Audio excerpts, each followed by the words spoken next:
చేసుకొని ముందుకు సాగమని మీ అందరికీ పేరు పేరున ఏదైతే బాలకసుమ గౌరవ ముఖ్యమంత్రి శ్రీ రేవంత్ రెడ్డి గారిని అనరాని భాషలో చుక్కల గురించి మాట్లాడాడు కాబట్టి ఖచ్చితంగా నేను నిర్ద్వందంగా ఖండిస్తున్నాం.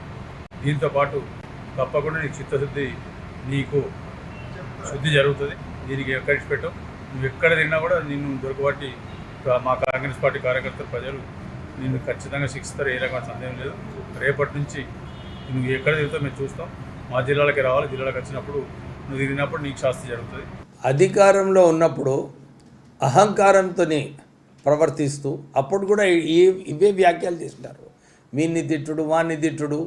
ప్రభుత్వంలో ఉన్నప్పటికీ కూడా మీ తిట్టులన్నీ కూడా ప్రజలందరూ కూడా విని మీకు సరైన గుణపాఠం అప్పుడు నేర్పించినారు.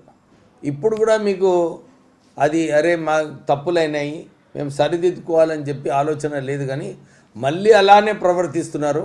ఒళ్ళు దగ్గర పెట్టుకోండి, సరిగా మాట్లాడండి, ఇష్టం వచ్చినట్టు మాట్లాడొద్దు. ప్రజాస్వామ్యంలో అందరికీ కూడా హక్కు ఉంది మాట్లాడటానికి, కానీ ఇట్లా దిగజారి మాట్లాడడము సరైన పద్ధతి కాదు. దానం చేయడం జరిగింది. ఇలాంటి మాటలు మానుకోవాలి. సిగ్గుచరం అనిపిస్తలేదా? మొన్న భారీ ప్రయాణంలో రోడ్డు పైన ఇంకా బుద్ధి రాలేదా? బాలకసుమన్ ఖబర్దార్, ఇట్లాంటి హెచ్చరికలు చేసిన, ఇట్లాంటి మాటలు మాట్లాడిన రేపటి నుంచి పరిణామాలు వేరే తీరుంటాయి. ఇక ముందు ఇక్కడ చెన్నూరు కాన్ఫరెన్స్ లో అడుగు పెట్టాలంటే మంచి మాటతోటి, మర్యాదతో ప్రజలంటే కానీ ఇట్లాంటి అహంకారపూరిత మాటలు మాట్లాడిన చోటు ఎవరు ప్రజలు సహించరు.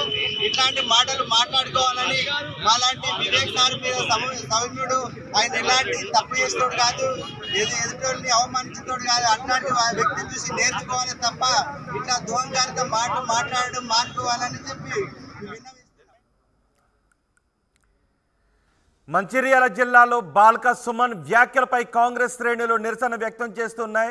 ఇలాంటి వ్యాఖ్యలు మానుకోవాలి అని బాల్కసుమన్కు కాంగ్రెస్ నేతలు వార్నింగ్ ఇస్తున్నారు, దిష్టిబొమ్మను దహనం చేస్తున్నారు. ఒకసారి మంచిర్యాల వెళ్దాం. మంచిర్యాల నుంచి సమాచారం